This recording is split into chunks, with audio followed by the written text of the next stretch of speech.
శ్రీ గణేశాయ నమః. శ్రీ గురుభ్యో నమః. హరి ఓం.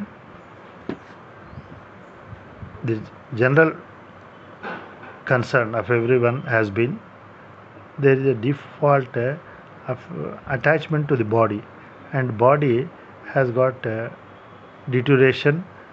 It will also decay and it is death prone. But the being, because he is self, this is non-self, his self, definitely it is not acceptable. Had he been non-self, if body perishes, he would not have problem at all. Because he is not body, his true nature is other than body, he has reservations over death. But this is correct. But this cannot be really, this cannot be proven by, this cannot be achieved by clinging to the body, because body is prone to death. It is blown to, a room is bound. No, we have to what we are not, we should not be so. Now, by identifying with the body, however blessings are done, immortality cannot be assured. Body is sure to die. Now, we are not body, that awareness is immediate. That will give even the long spell, Sahaja Marana. Now, Asahaja Marana is haunting. Somehow, the person want to what he is not his body, and as body he want to be immortal. It is just unimaginable. Bodies are bound to perish. దహింపబడేదే దేహం, శిథిలమయ్యేదే శరీరం, and this can, it is whatever is created, it has to think. The substratum invoking which the creation happened, it has no death. Energy has no death. The individual has got energy. Now, energized entities, they perish. But as such, energy is imperishable, and energy, consciousness, which is wielding energy, consciousness here is conscious awareness. ఆ తెలివి కలిగి ఉన్న శక్తి. ఇదేంటంటే ఒక బుద్ధిమంతుడు లాగా శక్తిమంతుడు, విద్యామంతుడు, అయితే జ్ఞానవంతుడు. జ్ఞానం తనకు డైరెక్ట్గా కొరిలేషన్ ఉంది. జ్ఞానమే తన జ్ఞానం కలిగి ఉన్నాడు. తెలివి శక్తి రెండు కూడా they are built in, like voltage and current in ఒక బ్యాటరీ లాగా. అయితే కరెంట్ అనేది ఆ లోడ్ యాక్చువల్ కార్యంలోనే రివీల్ అవుతుంది. మనం బ్యాటరీ కొన్నప్పుడు ఇంత వోల్ట్ యాంపియర్స్ అంటాం, కానీ యాంపియర్ కనబడదు, వోల్టేజ్ కనబడుతుంది. ఇప్పుడు తెలివికి ఇండికేషన్ ఏంటి? నేను. అయితే తెలివి యొక్క మనకు శక్తి ఉంది. ఒక కార్యం, ఒక మంచి డ్రైవింగ్ చేస్తాం, ఆ శక్తి ఎక్కడ కనబడుతుంది? డ్రైవింగ్లోనే, యాక్చువల్ కార్లో కూర్చొని తీసిపోతేనే తెలుస్తుంది. అట్లాగే తెలివి అనేది కూడా తెలివి. అయితే ఆ శక్తిని నడిపేయడానికి జ్ఞానశక్తి, ఈ జ్ఞానం ఉండాలి. అయితే ఈ జ్ఞానశక్తి ఆధారం చేసుకొని ఉన్నది ఏదైనా ఆధేయం ఉందో అది జడం.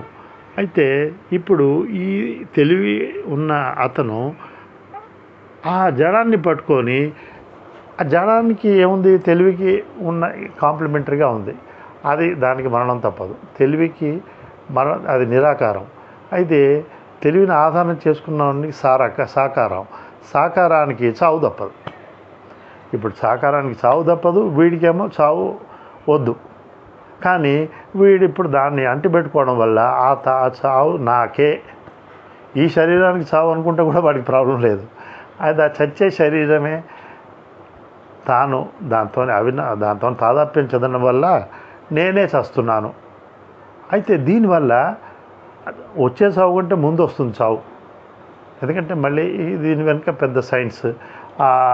ఈ వర్రీతోని, ఈ తపన, ఈ పరుగులు తీస్తూ, ఇప్పుడు మన కోవిడ్ అప్పుడు కూడా చూసాం, సావద్దనే భయంతోనే ఎక్కువ మంది పోయారు, కోవిడ్ వల్ల తక్కువ మంది.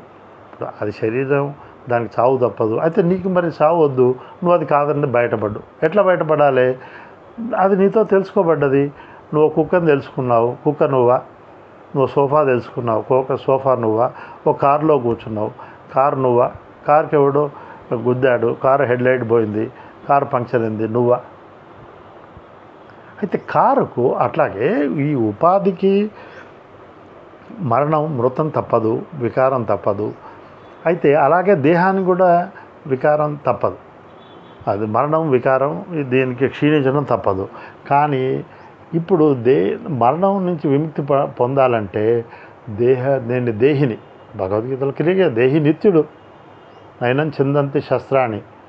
అయితే మరి శరీరం దహింపబడుతుంది, శరీరి దేహి. ఇప్పుడు అమెరికన్ అన్నప్పుడు అమెరికన్ ఈజ్ నా అదర్ దాన్ అమెరికా. ఇండియన్ అన్నప్పుడు ఇండియా వేరు, తాను వేరు. గృహస్థు అన్నప్పుడు గృహం వేరు, గృహస్థుడు వేరు. పురం అన్నప్పుడు పురుషుడు అన్నప్పుడు పురంలో ఉండేవాడు. అలాగే the individual is other than the domain of dwelling.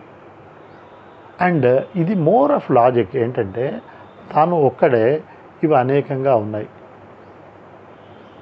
అయితే ఇవి అనేకంగా ఉన్నాయి. ఇప్పుడు నా ప్రాణం పోతుంది, నా శరీరం పోతుంది, నాకు అన్నీ అవుతుంది, ఇన్ని అయ్యే ఇవి నువ్వు ఇన్ని నేనులు అక్కడ లేవు.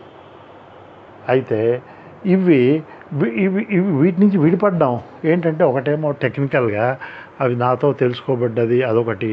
తెలుసుకోబడ్డాం అంటూ జరగాలంటే నేను దానికి విభిన్న లక్షణాలు ఏంటంటే అది దానికి తెలియలేదు. ఏదేదైతే నేను తెలుసుకుని ఇదం శరీరం అన్నాం, శరీరం తెలియదు దానికి. ఈవెన్ అది కాలబెడితే కూడా ఇప్పుడు అది దానికి అదేం బాధపడాల్సిన పడే తెలివి కూడా లేదు, ఆ తెలివి లేదు దానికి. అయితే అయ్యో నేను చావదనేది కూడా తెలియదు. అయితే అది ఎప్పుడు నేను నీకు సంబంధించిన వాడిని అని అది ఎప్పుడు చెప్పుకోలేదు. మనం తెలివి కలిగి ఉండి అమృతమై మనతో తెలుసుకోబడ్డ శరీరం తానే అనించి అది చస్తుంది, నేను చేస్తాను, నేను చావద్దు అనడం శరీరంలో ఉంటూనే. అయితే దీనికి ఏంటంటే దీనికి రిలీఫ్ ఏంటంటే సోలేసు తాను శరీరం కాదు, అది జడం. శరీరం అంటూ కూడా లేదు, బోలెడు పార్ట్స్ ఉన్నాయి పైన నకశిక పర్యంతం. Kidney, lungs, liver, heart. మరి ఇవన్నీ కూడా తాను అయ్యే అవకాశమే లేదు. మరి అయితే అట్లా విడిపడడం వల్ల అది చస్తుందని కూడా తెలుసుకున్న తాను చావు నుంచి విడిపడ్డట్టే. ఇది ఆ మృత్యుంజయ మంత్రంలో త్రయంబకం ఆ మూడో నేత్రం, రెండు నేత్రాలు ఏంటంటే ఏదైతే జడం ఏదైతే ఆరోపించిన తాను తెలుసుకున్నవాడు తెలుసుకున్న దాంతో ఏకమయ్యాడు. అయితే అతను జడంతో ఏకమయ్యాడు. అయితే ఈ చక్షువులు రెండు ఇవి జడం కాబట్టి జడంతో మమేకమే జడవి తనవిగా భావిస్తుంది. అయితే మూడవ నేత్రం జ్ఞాననేత్రం అంటే ఏంటి? ఆ జ్ఞాననేత్రంలో జ్ఞేయం, ఇది నాకు తెలిసింది, నేను ఇది కాదు, ఇవి అనేకంగా ఉన్నాయి. శరీరంలోనే 72 పార్ట్స్ ఉన్నాయి. అట్లాగే ఒక శరీరం తీస్తే ప్రాణంలో పంచప్రాణాలు, ఉపప్రాణాలు ఉన్నాయి. మనసులో పలు రకాలు కామక వికారాలు, ప్రేమ, కరుణ, నవరసాలు అంటాం కదా, వికారాలు ఇన్యూమరబుల్. మనకి హేట్ కావచ్చు, హ్యాట్రేట్ కావచ్చు, అలాగే ఉన్నాయి. ఇంద్రియాలు అవి ఉన్నాయి, ఇంద్రియ విషయాలు ఉన్నాయి. ఇన్ని కూడా ఉన్నప్పుడు మల్టిపుల్, మెనీ, ప్లూరల్, ఇవన్నీ స్కాటర్డ్, స్ప్రెడ్ అవుట్, డిస్ట్రిబ్యూటెడ్, ఇవన్నీ అనేకంగా ఉన్నాయి. తాను మాత్రం దీనికి అన్యంగా ఉండడం వల్లే ఇవి తెలుసుకుంటాడు. తాను ఒకటి, ఇవి అనేకంగా ఉన్నాయి. ఏవైతే తెలుసుకోబడ్డవి అవి వాటికి చావు తప్పదు. అవి తెలుసుకునే తనకు చావు లేదు. అయితే దీనికి జ్ఞానం ఒకటే, ఆ జ్ఞానాన్ని ప్రతిబింబించేదే ఈ మృత్యుంజయ మంత్రం. అయితే తను క్రీపర్, ఇది కుకుంబర్ స్థాయి అనేది జ్ఞానం. అయితే అట్లాగే ఇప్పుడు మనం వీఆర్ అర్థిస్తున్నాం ఈ శివుడిని ఉద్దేశించి. శివుడు జ్ఞానస్వరూపుడు. అయితే అది అలాగే దాంట్లో నుంచి విడిపడుతుందో తనను కూడా, సరే ఇప్పుడు ప్రస్తుతం వీఆర్ సంబోధిస్తున్నాం శివుడికి జ్ఞానస్వరూపుడు, తాను కూడా అట్లాగే ఈ ఇదం నుంచి, ఆ మూడి నుంచి విడగొట్టాలని మనం ఆ శివుడు అంటే జ్ఞానం, సత్యం శివం సుందరం, శివం శాంతం అద్వైతం, సత్యమే జ్ఞానం, జ్ఞానమే శివుడు. సో ఆ జ్ఞానం కలిగి ఉన్న ఈశ్వరుణ్ణి జిజ్ఞాసుగా మనం అర్థించడం. యాక్చువల్గా అభేద స్థితి. జ్ఞానం అన్నా, శివుడన్నా, జీవుడన్నా, నేను అన్నా, ఇవన్నీ కూడా ఆత్మ అన్నా, పరతత్వం అన్నా కూడా ఇవన్నీ కూడా పర్యాయ పదాలు. అయితే దీన్ని తాత్వికంగా చూసినప్పుడు తన లోపల జరిగే తనకి ఏది కాదో రియల్గా కూడా అది కాదనే అంటుంది శాస్త్రం. తను ఎప్పుడు సుఖంగా ఉండాలి, ఆనందంగా ఉండాలి, అది మరణం ఉండకూడదు. కానీ ఇవి ఉన్నవి దాన్ని వదలటం లేదు. కానీ ఏది పొందాలో దాన్ని పొందే ప్రసక్తి ఆ ప్రయత్నం లేదు. దీన్ని ఇది ఈజ్ ఎ గ్రేట్ వెపన్.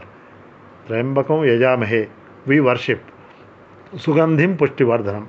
అది సుగంధం. అయితే దాన్ని ఆశ్రయించింది ప్రతిబింబం ఏదైతే ఈ క్రీపర్, అది దుర్గంధం. అయితే దుర్గంధాన్ని వదలం, సుగంధాన్ని కోరుకోకుండా ఉండలేము.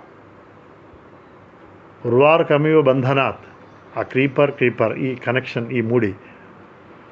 మృత్యోర్ముక్ష్యం అమృతాత్, ఇది మృతం క్రీపరు. అమృతత్వం దాని నుంచి విడిపడ్డ కుకుంబర్ లాగే తనకు ఎవరు విడిపడాలి? తాను. సో తాను దీని నుంచి విడిపడి అమృతత్వం పొందాలి. అది అప్పుడే సాధ్యం. With this effort one can easily transcend mortality. This is the only way. Hari Om.